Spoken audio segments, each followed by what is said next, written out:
Hi there, my name is Aurora, and I'm an occupational therapist here at North York General Hospital. I'll probably see you the first or second day after your knee and hip replacement. And my role with you is just to see how you're doing functionally. That means things like getting dressed, getting in and out of the bathtub, those kinds of functional, practical things after your surgery. I'm also going to talk to you about what equipment you need to make sure that you're safe following your surgery. So if you turn to the section where it talks about equipment and devices vendors, there you can then figure out which equipment vendor you want to choose to get your equipment from.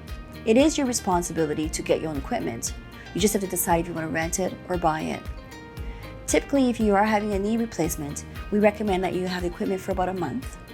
If you're having hip replacement, you probably need equipment for about 2 months.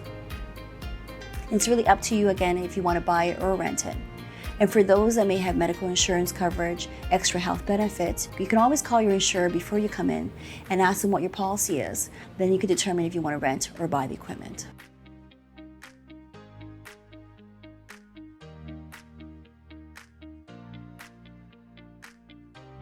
So I'm going to review hip precautions with you. And what hip precautions are actions that we don't want you doing for a good 6 to 8 weeks following your hip replacement. So when you come back to see your surgeon at your follow-up appointment, he or she will then tell you if you can continue on without hip precautions. So number 1, no bending over. Anything drops on the floor, you cannot bend down to actually pick it up. Even when you're lying in bed, you can't reach down to your toes to pull up your sheets. Number 2, no crossing your legs, either at the ankles or at the knees. So we do say, often put a pillow between your legs. So if you roll over at nighttime, your hips will stay apart. And number 3, which is the hardest one to remember, when you're sitting in a chair, always make sure that your hip always sits higher than your knee. So don't put your foot in a footstool, don't raise your knee above your hip should always sit higher than your knee. So one device to help you with that is a wedge cushion. It's thicker on one side, thinner on the other. So obviously your hip and your bum is going to sit on the high side, your knee will sit on the low side. Okay, so you're putting down a chair, make sure the thick side goes to the back of the chair. Okay, so as I'm coming back to my chair, I'm gonna reach back, and you can see here my hip is sitting higher than my knee. I'm nice and safe. If you have a choice in chairs that you sit on, we do recommend that you sit on chairs that have firmer backs or some armrests. That'll be a lot easier for you and safer getting up and down from a chair. This couch here, it's a little bit low and a little bit soft, so it'll be a little bit more difficult to get up and down from. Because sometimes if it's too low or too soft, your hip may sink down lower than your knee. So be very careful of that, and then you won't have enough surface to push off of.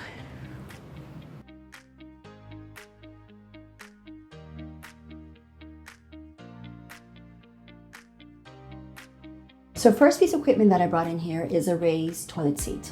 The purpose of this is to make life a lot easier as you're getting up and down the toilet. By making your toilet higher and taller, you don't have to bend down so low. So it'll be less painful on your knees, less painful on your hips, and you're less likely to fall. Now this one's pretty standard. This one's about 4 inches. They do range between 2 to 5 inches. It all depends on your height, which you prefer to get, but most people are okay with the 4 inches. I'm only 5'2", so for myself, I would get something that's about 2 inches, because I don't want to be too high above the toilet. So this is appropriate for most people. Okay, this one here also has arms. So it all depends on your toilet and where it is in the bathroom, if you would need one with arms. If you have a counter beside you that you can use for support, you won't need a toilet seat with arms. Okay, so this is fairly easy to install. This is my standard toilet. I would lift up my toilet seat, just put the raised toilet seat on top, and then just tighten the bolt here, and voila. Automatically my toilet's much higher for me, much easier for me to use. So here I am backing up to my toilet seat. I'm gonna reach back for the arms or whatever counter support I have here and have a seat. Much higher, much safer. Okay, after 1 to 2 months, when I'm much stronger, getting around much easier, I remove this and just go back to using my regular toilet.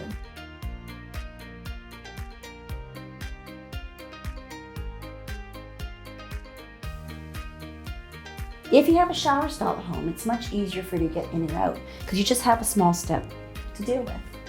It depends on the size of your shower stall whether or not you need extra supports. If it's fairly small, you can touch all 4 walls, you should be able to manage without any equipment. If, however, it's a little bit larger and you want more support, something like grab bars can give you the extra support you need, or an extra bath chair. Pretty straightforward getting in the shower stall. You're then typically gonna back in, either use the arms for support, getting in. So although you're in a shower stall, you have to still be mindful of how low you're bending. So be careful, because you cannot bend down low to wash your feet or your toes. So you either get help in the shower or you get a long handle sponge, which will help you reach your toes and your feet. If you want a longer shower, you can sit down in the chair. Don't raise your knee above your hip. Your hip should always sit higher than your knee.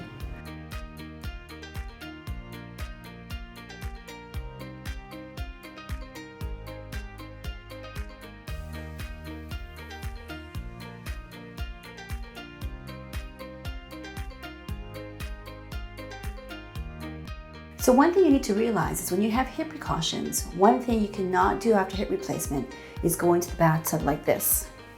Because when you're doing this action, you're actually crossing your legs and bringing your knees above your hips. That's why we don't recommend you go in the tub that way.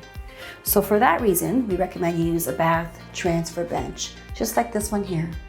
What makes the bench so special, 2 legs are inside the bathtub and 2 legs are on the outside.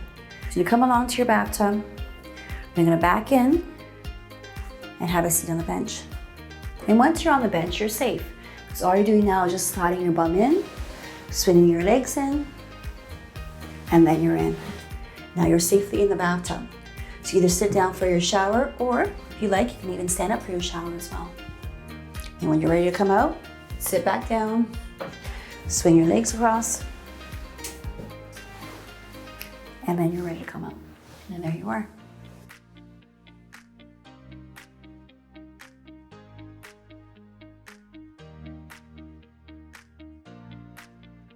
So because of your hip precautions, you will need to use some dressing aids to help you get dressed. What I brought in here is a reacher, very, very helpful. Just an extension of your arm. If something drops on the floor, you can bend down. You can use the reacher to pick it up from the ground, okay? This reacher can also help you with getting dressed, putting on your pants and putting on your underwear. So you then put your pants on your lap, okay? Grab your handy reacher, and you're just gonna pinch the middle of your waistband.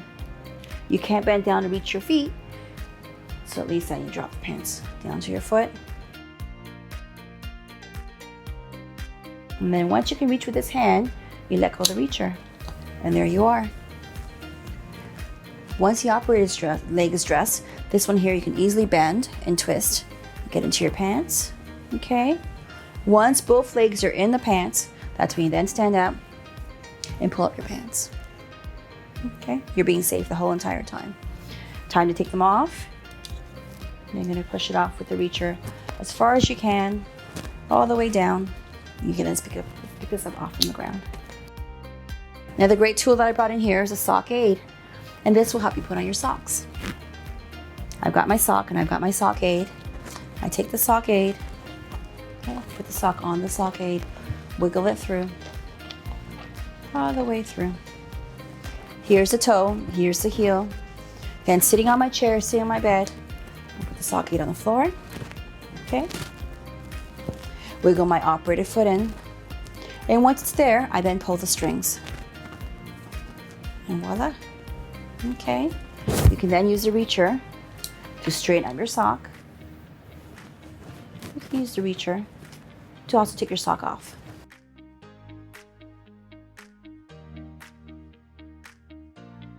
Another great tool that I brought in here, a shoe horn.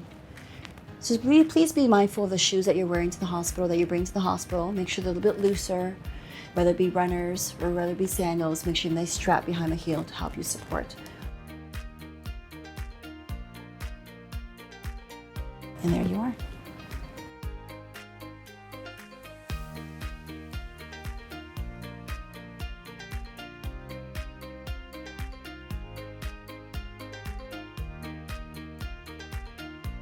Another important room in the house that you want to think about is your kitchen. With your kitchen, you want to plan ahead before you come in for the surgery. Perhaps put commonly used items on the countertop. After surgery, it's going to be hard for you to bend down and reach for things. So it's good to lay things out before you come in, so at least it's easy for you to reach for things after surgery. Okay? You can get pots and pans, getting dishes out, your commonly used items, so they're easier for you to grab. Even your kitchen, even your fridge, you have to think about that. Is your freezer a top loader, or is your freezer on top or is it on the bottom? If you have a freezer that's down low, you can't bend down low to open up a freezer. So be mindful of that. Prepare ahead of time so people can help you afterwards your surgery.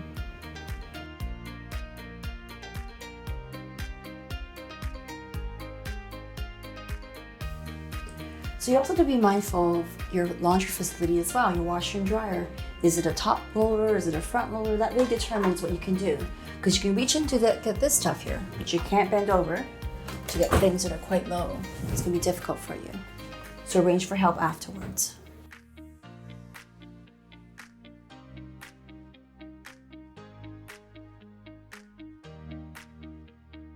One thing you need to realize with car transfers, you have to be able to make sure that you're safe, especially with hip precautions, getting in and out of the car. So the best place for you to be sitting in the car is the passenger side. And the reason why is because the passenger side, the seat can move back and forth. By moving the seat back as far as you can, get the most leg space as possible. You have to then put the wedge cushion down, so your hip will always stay higher than your knee.